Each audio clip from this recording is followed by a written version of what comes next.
Hello viewers and welcome back to Law Chakra. अब एक ऐसा केस है जो देश में आग की तरह फैला हुआ है। इस केस में हमारे सामने कई सारे सवाल आए हैं और अब इसी केस में एक डेंजरस ट्रेंड देखने को मिला है, जहां एक हाईकोर्ट जज को सोशल मीडिया पे सिर्फ इसलिए थ्रेट्स मिल रहे हैं क्योंकि उन्होंने एक केस में इंटरिम बेल देने से मना कर दिया था। तो यहाँ बात हो रही है कलकत्ता हाईकोर्ट के जस्टिस पार्थ सारथी चैटर्जी की, जिन्होंने जून 3 को इन्फ्लुएंसर और लॉ स्टूडेंट शर्मिष्ठा पनोली के केस में इंटरिम बेल रिजेक्ट कर दिया था। अब हम जानते हैं कि शर्मिष्ठा पनोली ने एक कम्युनिटी सेंसिटिव वीडियो पोस्ट किया था, जो वायरल होने के बाद से उन पर कई सारे एफआईआर दर्ज हुए थे और इसी एक एफआईआर की वजह से वे कलकत्ता पुलिस द्वारा अरेस्ट हो चुकी है। अब वीडियो तो उन्होंने डिलीट किया, अनकंडीशनल अपॉलॉजी भी मांगी, पर जब ये मामला कोर्ट में गया तो इंटरिम बेल देने से डिनाई करते हुए कोर्ट ने कहा कि heavens will not fall in 2 days और ये भी रिमार्क दिया कि वीडियो ने एक सिलेक्टिव रिलीजियस कम्युनिटी के सेंटिमेंट्स को हर्ट किया है। बस यही कुछ रिमार्क्स डिजिटल मॉब के लिए एक ट्रिगर पॉइंट बन गया। एक्स पर कई सारे सोशल मीडिया वायरल्स हुए हैं। अब आप हमारे स्क्रीन पे भी कुछ सोशल मीडिया ट्रोल्स वाले पोस्ट देख सकते हैं, मीम्स देख सकते हैं, जिसमें बहुत ही भड़काऊ बातें बोली गई है, जैसे कि this come bomb Partha Sarathi Chatterjee deserves कंबल कुटाई और सम अननोन गनमैन। और वहीं एक ट्वीट ये भी है कि किल पार्थ सारथी चैटर्जी। एक और जगह ये बात भी हाईलाइट हुई है कि जज ब्राह्मण थे और शर्मिष्ठा पनोली शेड्यूल कास्ट से बिलोंग करती थी, इस वजह से ही उन्होंने बेल देने से रिफ्यूज कर दिया था। पर ये सारा एपिसोड एक सवाल उठाता है कि क्या जुडिशरी में जजेस को सोशल मॉब से, ऑनलाइन मॉब से भी डर के रहना चाहिए? क्या ये नया नॉर्मल हो गया है कि अगर जज पॉपुलर सेंटिमेंट्स के खिलाफ जाए तो उनके खिलाफ ही एलिगेशंस, बैकलैश उन्हें सुनने को मिल सकता है? ये सिर्फ एक जज की सिक्योरिटी का इशू नहीं है, बल्कि जुडिशरी के इंडिपेंडेंस का भी बड़ा क्वेश्चन बन जाता है। पर इन्हीं सबके बीच में आपको बता दे कि जस्टिस पार्थ सारथी चैटर्जी ने इस केस को 5 जून को वापस से लिस्ट करने को कहा था और उस समय उन्होंने कलकत्ता पुलिस को कहा था कि वे इस केस में उन्हें केस डायरी प्रोवाइड करे। अब आपको बता दें कि 5 जून की हियरिंग काफी इंटेंस हुई है। इसमें पनोली की ओर से सीनियर एडवोकेट डीपी सिंह मौजूद थे और वहीं एडवोकेट जनरल किशोर दत्ता अपीयर हुए थे कलकत्ता पुलिस स्टेट गवर्नमेंट की ओर से। अब ये केस जस्टिस पार्थ सारथी चैटर्जी नहीं सुन रहे हैं। अब क्योंकि वेकेशन चल रहा है तो ये मामला आया है जस्टिस राजा बसु चौधरी के सामने। तो हियरिंग शुरू करते ही बंगाल पुलिस ने कहा कि the petitioner who was evading arrest was apprehended outside the state. After bail was denied, the judicial magistrate remanded her to custody. While the usual recourse is to seek regular bail, the petitioner has approached the court under Article 226. The case diary is presently in my possession. इस पर justice राजा बसु चौधरी ने कहा कि from diary show me FIR, जिस पर Bengal police ने कहा कि here it is my Lord, also please place this before regular bell. तो यहाँ पर बंगाल पुलिस चाह रही थी कि ये मामला रेगुलर बेंच के पास ही जाए, कहीं ना कहीं जस्टिस पार्थ सारथी चैटर्जी के सामने ही, क्योंकि अभी जो ये मामला जो बेंच सुन रही है वो एक वोकेशन बेंच है। हालांकि इस पर जस्टिस राजा चौधरी ने मना कर दिया। उन्होंने कहा कि नहीं, हम ही ये केस सुनेंगे। जिसके बाद वेस्ट बंगाल स्टेट ने वापस से कहा कि FIR was registered on a complaint, now the accused must cooperate. Calcutta police did go to her home, but she was not there and absconding. तो यहाँ पर बताया गया कि कंप्लेन हुई, उसके बाद FIR हुआ और कलकत्ता पुलिस उनके कलकत्ता के घर में गई थी, पर वो उस टाइम वहाँ नहीं थी और वहाँ से फरार थी। इस पर जस्टिस राजा चौधरी ने पूछा the petitioner says notice was not served, क्योंकि पनोली के साइड से एक ये मेन आर्गुमेंट रखा गया कि उन्हें कोई भी लीगल नोटिस नहीं मिला है। जिस पर बंगाल स्टेट ने कहा कि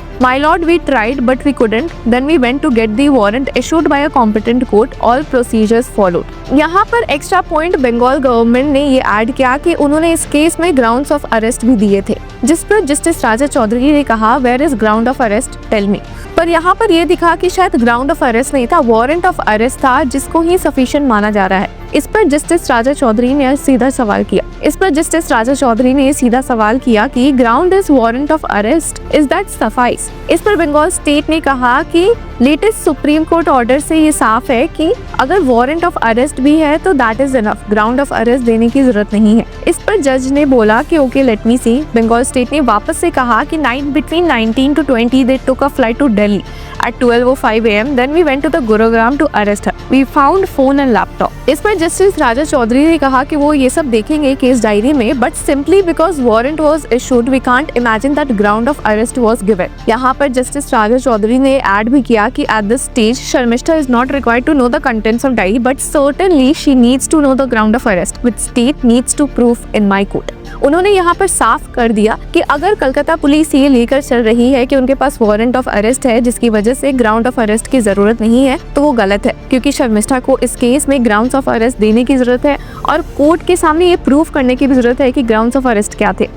इस पर बंगाल स्टेट ने कहा कि the earlier bench ruled that public remarks should be measured to avoid offending religious sensitivity, पर साथ ही उन्होंने कहा कि warrant doesn't give any grounds. पर इस पर बंगाल स्टेट गवर्नमेंट ने वापस से कहा कि सुप्रीम कोर्ट के ऑर्डर में ऐसा लिखा हुआ है कि warrant at time of arrest is sufficient. इस पर जस्टिस राजा चौधरी ने कहा कि एफआईआर देखिए, ऑफेंस एफआईआर में दिया हुआ है, पर बंगाल स्टेट ने सीधा जवाब दिया कि at the FIR stage we are not concerned about the veracity of the allegations, the real thing is my lord whether this court is invited to grant bail. तो यहाँ पर बंगाल स्टेट ने साफ किया कि मेन जो मुद्दा कलकत्ता हाईकोर्ट के सामने वो ये है कि क्या वो बेल इस केस में दे भी सकते हैं। इस पर बंगाल स्टेट ने ऐड भी किया कि high court can grant bell, but when an competent court has granted remand can the high court be called upon. यहाँ पर उन्होंने ये भी कहा कि इस केस में हाई कोर्ट बेल तो दे सकती है, बट जब एक कॉम्पिटेंट कोर्ट ने ही रिमांड जुडिशियल कस्टडी का ऑर्डर दिया है तो फिर हाई कोर्ट को कहीं ना कहीं इन्वॉल्व होने की जरूरत नहीं है। तो इस पर जस्टिस राजा चौधरी ने सीधा सवाल से पूछ भी लिया, so can't high court grant bell under article 226। इस पर बंगाल स्टेट गवर्नमेंट ने कहा कि ये ऑर्डिनरी केस नहीं है और ऑर्डिनरली ऐसा नहीं होता है। उन्होंने कहा कि unless an exceptional case is made out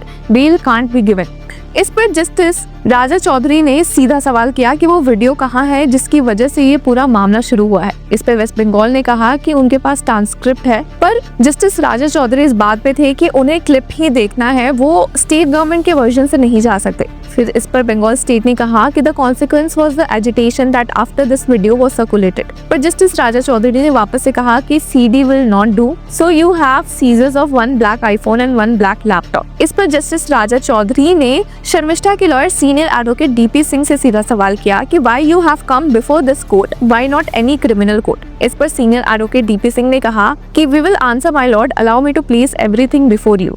और फिर उन्होंने सुप्रीम कोर्ट के एक ऑर्डर को रीड आउट किया जहां पर ये लिखा हुआ था कि रिट कोर्ट्स यानी कि हाई कोर्ट्स ऐसे बेल पिटिशंस को एंटरटेन कर सकती है। उसके बाद उन्होंने कहा कि operation Sindoor has taken place, there is war of words against Pakistan, there was something said in the heat and I deleted it the next day. इस पर जस्टिस राजा चौधरी ने कहा कि आपका मेन चैलेंज क्या है वो बताओ, जिस पर सीनियर एडवोकेट डीपी सिंह ने कहा कि माय अरेस्ट वाज इलीगल। अब इसके बाद कंप्लेन के कंटेंट्स को सीनियर एडवोकेट डीपी सिंह ने रीड आउट किया जहां पर शर्मिष्ठा पर ये इल्जाम लगाए गए हैं कि उन्होंने ऑफेंसिव थिंग्स बोले हैं against prophet Mohammed leading to blasphemy. यहाँ पर उन्होंने कहा कि this is not qualify my lord blasphemy, her target audience was Pakistan, these are young student my lord. अब यहाँ पर जस्टिस राजा चौधरी ने पूछा भी कि what she is pursuing law, जिस पर सीनियर एडवोकेट डीपी सिंह ने कहा कि yes my lord, she would have been a lawyer now, I don't know what will happen. अब इस पर सीनियर एडवोकेट डीपी सिंह ने कहा कि वो 15 मई को पुणे में थी, जिस पर जस्टिस राजा चौधरी ने कहा कि ये वेरीफाई हो सकता है क्या, और अगर नहीं तो ऐसे क्लेम्स एक सीनियर लॉयर को नहीं करने चाहिए।